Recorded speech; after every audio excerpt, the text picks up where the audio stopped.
President of Azerbaijan on a very long session to give him professional advices. So we're so proud of him being an honorary member of Macedonia 2025 Educational Board and to serve as a proud Macedonian and help our young people here in the country. On this session, it was envisioned as TEDx-style talks. So we're going to have people speaking from different industries and coming from different backgrounds. You're going to hear plenty of industries covered on these leadership talks. However, the most important of everything is what's happening in our mind. Our mind can set the path for our future. So we are very honored to have Mr. Jim Dunn here with us, who is the program director of the Pacific Institute for Europe.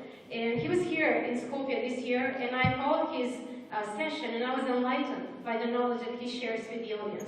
So now we're going to invite Mr. Jim Dunn to share his insights on how to change the thought patterns and become a more, to have high performance in your careers. So thank you for coming from UK to join us.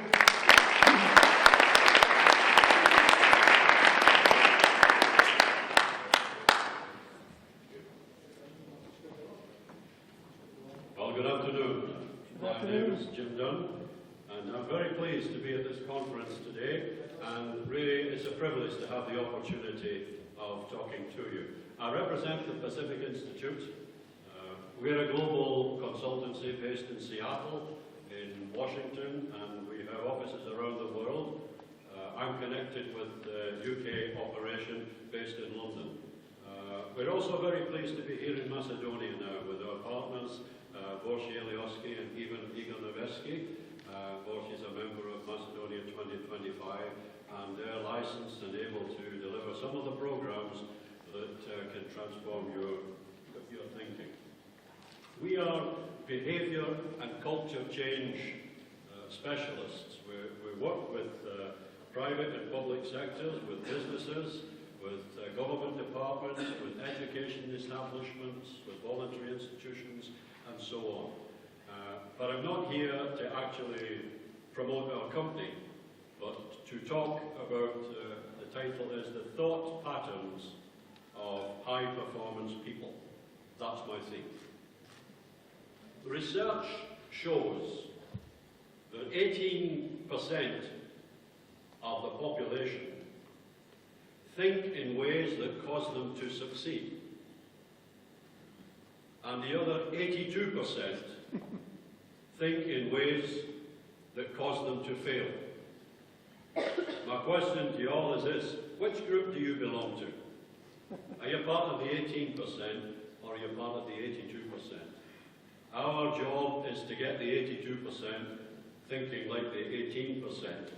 And if you're going to act like a high performer, you've got to think like one first. And there's technologies and processes that can actually help you to get there. There really are. It's not an art, it's a science.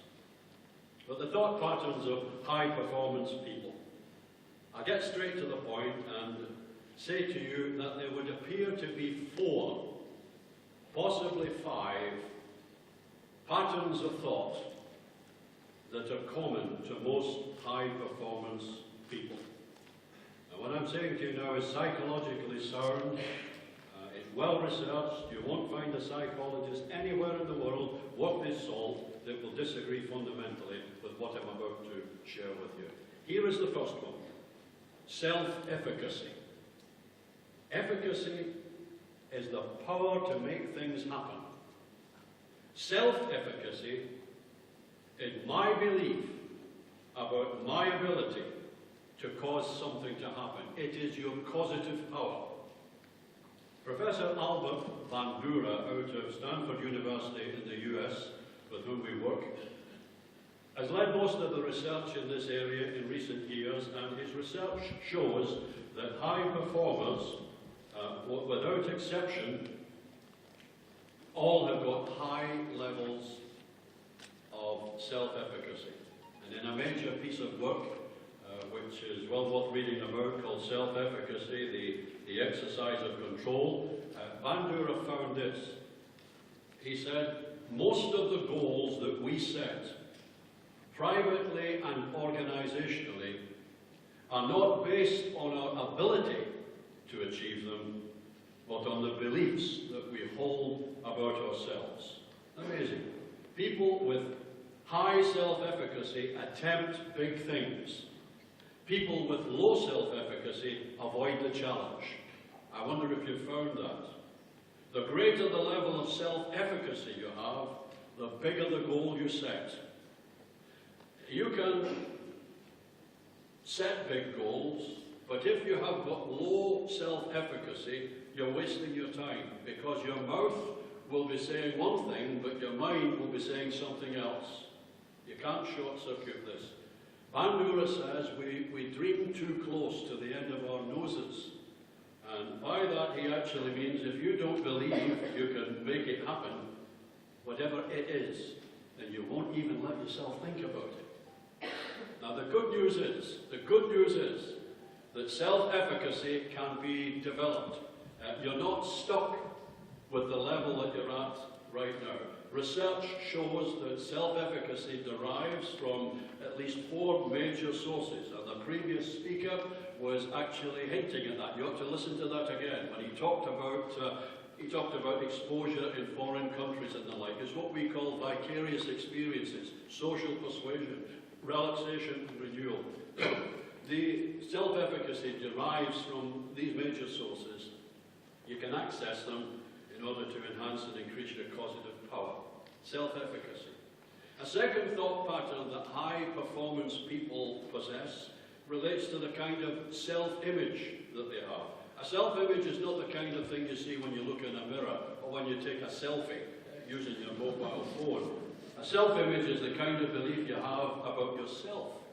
It's you describing to you the kind of person that you believe yourself to be. And you don't just have one self-image, you have thousands. And this is important, because once you get it fixed in your mind, this is the kind of person I am, then you go out and you act like it. You see the way your mind works? We have 3 components to our mind. We have a conscious mind, we have a subconscious or depth mind, which acts like a kind of a